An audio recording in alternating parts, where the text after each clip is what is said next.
Well, the rugged beauty of the American Southwest was a magnet for anyone seeking adventure, and many headed west. This new life was not for the lazy or the faint of heart. Yet one enterprising Civil War veteran took on this challenge. His name was Virgil Walter Earp, born 1843, older brother of the famous Wyatt Earp.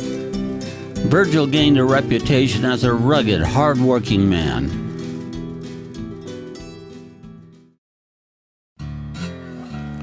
Well, Virgil had a sawmill in Prescott, supplying much of the lumber for both local construction as well as Fort Whipple.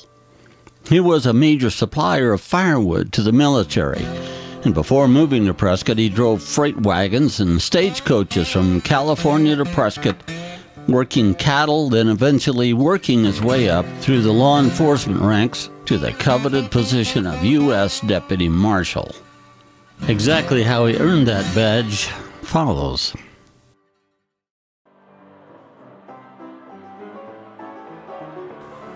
In October of 1877, a couple of seedy strangers hit town. They began making the rounds along Whiskey Row. After tipping a few, they started drawing attention to themselves. A fatal mistake, as it turned out. Both of these men were wanted by the law. Wilson was wanted for several murders in Texas and Colorado. Tallis for lesser but serious crimes.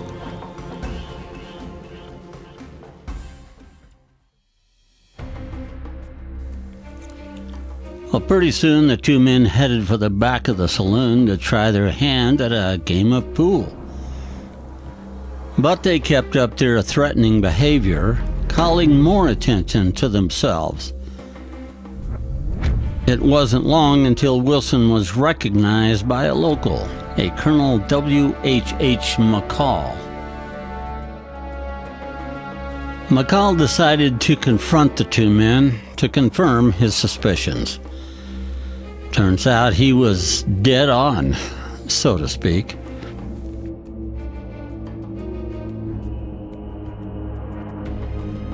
He tried to get them to surrender to his custody. They rejected his offer, and not too politely. Wilson and Tallis decided it was time to leave, so they jumped on their horses and headed north on Whiskey Row. The word quickly spread. These were very bad guys and wanted by the law. Colonel McCall had an arrest warrant issued for these men and put the word out. Constable Frank Murray saw U.S. Marshal Standifer and Sheriff Ed Bowers talking to Virgil Earp. Virgil was asked to join the posse. He agreed. Soon more lawmen heard what was happening and joined the chase. Whiskey Row was buzzing.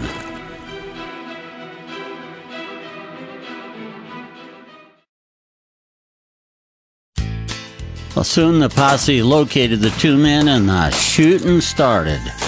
Virgil took a position where he could see both men, soon putting an end to the two bad guys. The fight didn't last long. When it was over, Virgil had been the most effective posse member with his trusty Winchester. Tallis lay dead. Wilson was mortally wounded. He would die the next day.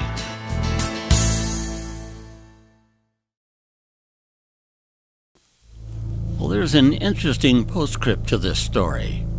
It seems that back in 1875, Wilson had a run-in with Wyatt Earp in Wichita, Kansas, while he was working as a lawman there.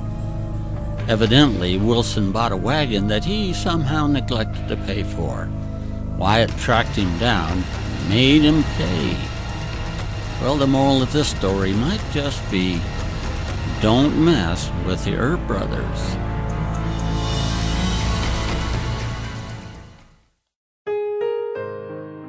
Virgil gained the respect of the law enforcement community and the citizens of Prescott. His bravery and service earned him the position of U.S. Deputy Marshal of Yavapai County, which was soon extended to include Pima County and Tombstone, where he would soon make more history at the OK Corral, along with brothers Morgan and Wyatt and good friend Doc Holliday.